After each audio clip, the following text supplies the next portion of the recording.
मेरे बूढ़े माँ बाप का ध्यान रखना। यहाँ मुझे कोई काम नहीं मिल रहा है। इतने दिन हो गए ठोकरें खाते खाते, अब भूखों मरने के दिन ना आ जाए, इसलिए शहर जा रहा हूँ। सुना है वहां सबको कोई ना कोई काम मिल जाता है। तुम फिक्र मत करो राजू, तुमको शहर में जरूर काम मिल जाएगा। और काका काकी का ध्यान रखने के लिए हम है ना, ये दोनों तो मेरे माँ बाप के समान हैं। भैया आप पर विश्वास है तभी शहर जाने की हिम्मत हो पाई है। भैया ये कुछ रुपए रख लो, माई बापू की देखभाल में काम आएंगे। मेरा बच्चा इतना सोचता है हमारे बारे में कि पड़ोसी को हमारा ध्यान रखने के लिए रुपए देकर जा रहा है। भैया ट्रेन का टाइम हो जाएगा, स्टेशन टाइम से जाना है, नहीं तो ट्रेन छूट जाएगी। मैं सामान लेकर आता हूँ।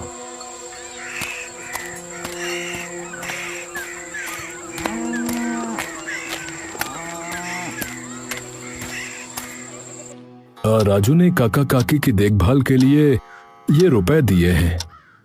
ये क्या करते हो जी? पाप लगेगा हमें जो हमने उन दो बूढ़ों की देखभाल के बदले में रुपया लिया। तो सुनिए, आप राजू भैया को ये रुपया वापस कर दो, शहर में उनके काम आएंगे। तुम ठीक कह रही हो। राजू सामान लेकर आया और उसने अपने माँ बाप के पैर छुए। चलता हूँ बाबा, आप अपना और माई का ध्यान रखना। अच्छा जल्दी आना बेटा, तेरे बिना घर में मन न लगेगा। हाँ माई, मैं जल्दी आऊंगा और तुम दोनों को अपने साथ ले जाऊंगा। चल राजू, वरना देर हो जाएगी रे।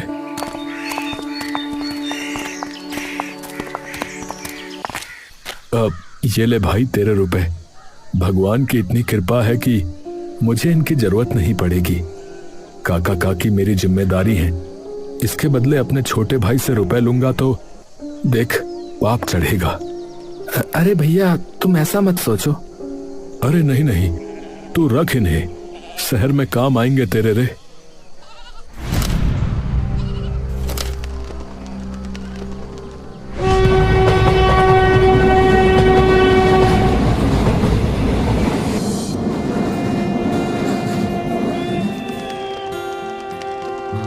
बेटा ये चाय काका काकी को दे आ।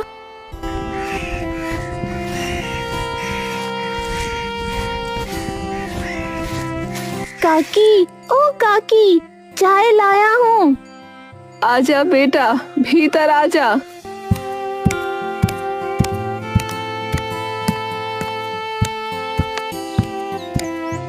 अरे ये क्या, खाली चाय? अपनी माई से कहना मैं खाली चाय ना पीती, कोई नमकीन पकौड़ा हो तो साथ में भेजे, ऐसे चाय गले से नहीं उतरती। ये तुमने ठीक नहीं किया भाग्यवान। उस बेचारी कुम्हारिन गामा ने सुबह सुबह हमारे लिए चाय भेजी और तुमको नमकीन पकौड़ा खाना है तो खुद बना लो भाई। मजाक बना रहे हो मेरा? इस उम्र में खुद बनाने की हिम्मत होती तो ऐसे दूसरों का मुंह देखती। अरे वल्लभ और गामा हमारे पड़ोसी हैं। राजू के शहर जाने के बाद वो हमारा इतना ध्यान रख रहे हैं, यही बहुत है। आप भी ना बहुत भोले हो, सबको अपने जैसा समझते हो। अरे राजू ने वल्लभ को हमारी देखभाल के लिए रुपए दिए हैं, मैंने खुद आंखों से देखा है। मेरा तो जो मन करेगा खाने का मैं तो मांगूंगी। दोपहर में वल्लभ जाग पर मिट्टी के बर्तन बना रहा था और गामा उन्हें ठीक से रख रही थी।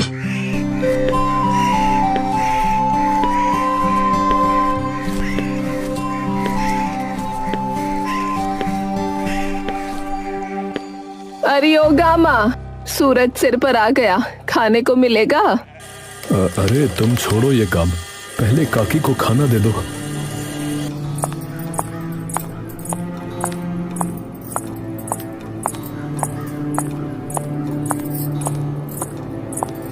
गामा ने काकी और काका को खाने की थाली दी, फिर काकी के पास जाकर बैठ गई।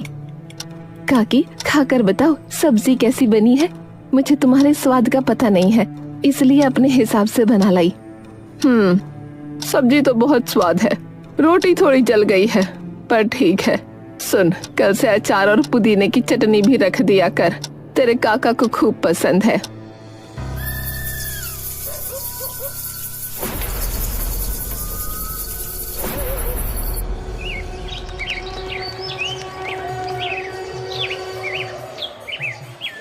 काकी, अरे ओ काकी, अंदर आ जाऊं? अरे इतनी सुबह सुबह आ गई, क्या हो गया? मैं सफाई कर रही थी तो सोचा तुम्हारे यहाँ भी झाड़ू लगा दूं। इस उम्र में तुमसे तो होगा नहीं, ये झाड़ू पोछा है ना। हाँ हाँ, आजा कर दे। अरे गामा, तू इतनी सुबह सुबह आ जावे है। हाँ काकी, सुबह सुबह सारे काम निपट जाए तो अच्छा होवे ना, फिर मैं आराम से तनु के बाबा के काम में हाथ बटाती हूँ।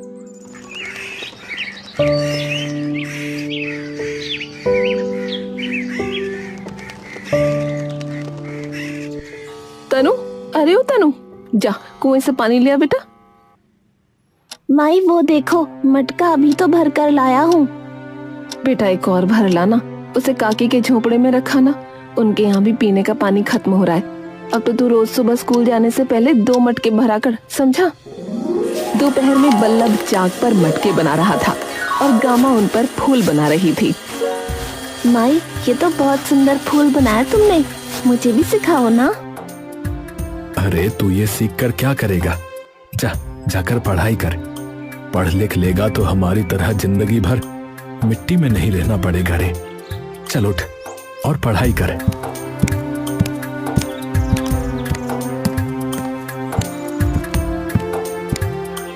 9 एकम 9, 9 दूनी 18, 9 तिया 27। तभी काका काकी लाठी टेकते हुए वहां आ गए। अरे काका काकी, अरे आज आराम नहीं किया क्या? दोपहर के 3 बज रहे हैं। अरे तेरे काका है ना, न खुद आराम करे ना मुझे करने दे। अरे पूरा दिन झोपड़े में पड़े पड़े परेशान रहती है, इसलिए ले गया था घुमाने। अरे बाबा, घूमने लेकर गए थे कि पैर तोड़ने? आह मैयारी, कितना दुख रहे हैं। ए तनु, इधर आ जरा, पैर तो दबा, जान निकली जा रही है। अरे क्या करती हो तुम भी है? देख नहीं रही बच्चा पढ़ रहा है? अरे थोड़ा बाम लगा लेना। बल्लभ ने तनु को इशारा किया तो गामा उठ गई। काकी, बहुत दर्द हो रहा है क्या? लाओ मैं दबा देती हूँ। ना ना, तू रहने दे, तेरे काम का हर्जा हो जाएगा, फिर बाद में कहेगी काकी ने काम न करने दिया। बड़े बूढ़ों की सेवा तो पुण्य का काम है ना काकी।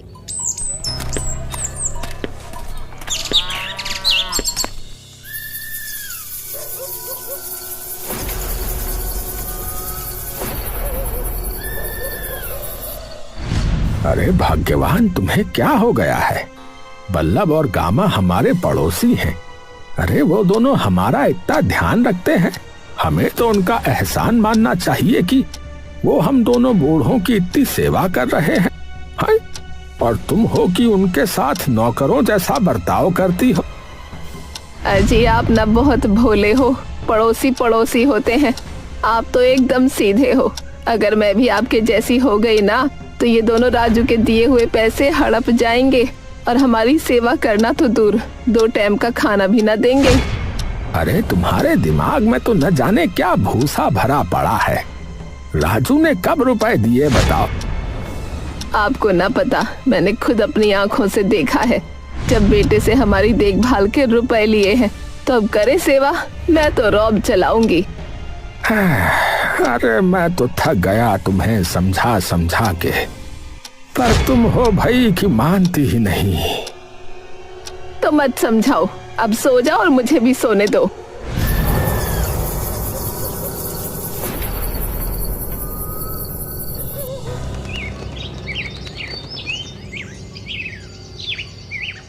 अरे बल्लभ, अरे तू बहुत अच्छे मटके बनाता है बेटा। ये वाला बहुत अच्छा है।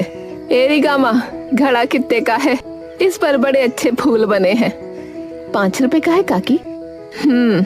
सुने वाला मेरी कोठरी में रखवा दे।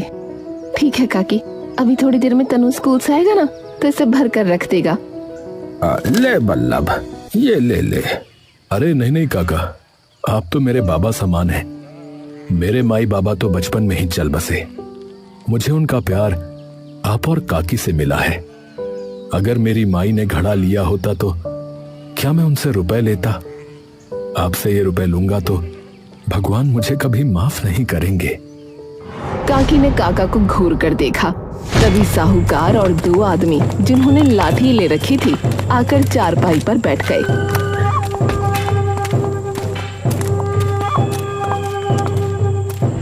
हाँ भाई बल्लभ, कैसा है तू? मैं ठीक हूँ साहूकार जी। अरे आप यहाँ, क्या बात हो गई? मैंने तो कल ही मुनीम जी को ब्याज दिया था। वो तो ठीक है, पर सुन तो ध्यान से मेरी बात। तूने 2 साल का बोलकर मुझसे 40,000 रुपए उधार लिए थे, दिए थे कि नहीं? हाँ हाँ, मैं तो टाइम पर ब्याज देता हूँ, कभी कोताही नहीं की। वो तो ठीक है, पर 2 के 3 साल हो गए, तू खाली ब्याज दे रहा है। मूल 40,000 रुपया कब देगा रे? अरे मालिक, इस साल के आखिर तक कैसे भी करके दे दूंगा आपको। नहीं, इतना टाइम नहीं है मेरे पास। 2 दिन में जितना रुपया तूने लिया है दे देना, वरना क्या रे साहूकार? अरे काका, तुम बीच में नहीं पड़ो तो अच्छा है। ये मेरे और बल्लभ के बीच का मामला है। अरे 2 दिन में 40,000 रुपए? साहूकार जी, ये कैसे हो पाएगा बताइए? अरे वो मैं नहीं जानता, समझा? मुझे रुपयों की जरूरत है, मुझे मेरा रुपया चाहिए, समझा? साहूकार और उसके आदमी वहां से चले गए।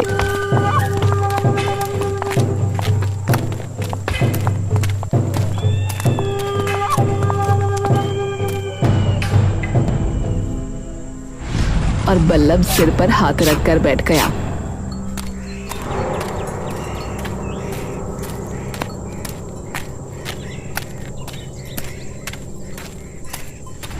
घर में काका तिजोरी में से डिब्बा निकालकर गहने देखने लगे।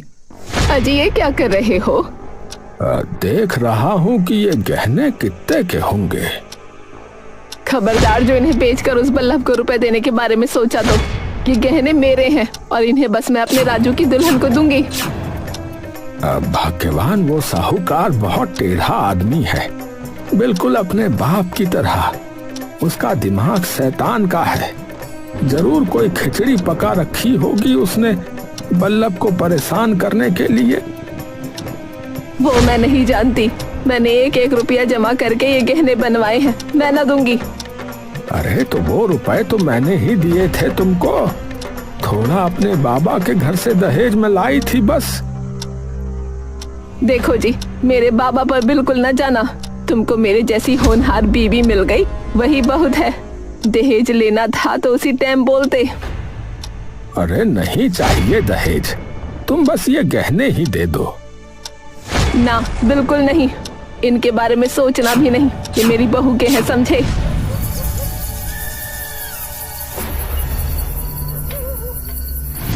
रात को काकी खर्राटे भरने लगी तो काका गहने ढूंढने लगे, पर उनको नहीं मिले। इसको गहनों से इतना मोह है, पता नहीं कहाँ छिपा कर रख दिए हैं। गहने नहीं मिलेंगे, सो जाओ। काका मुंह बनाकर सो गए।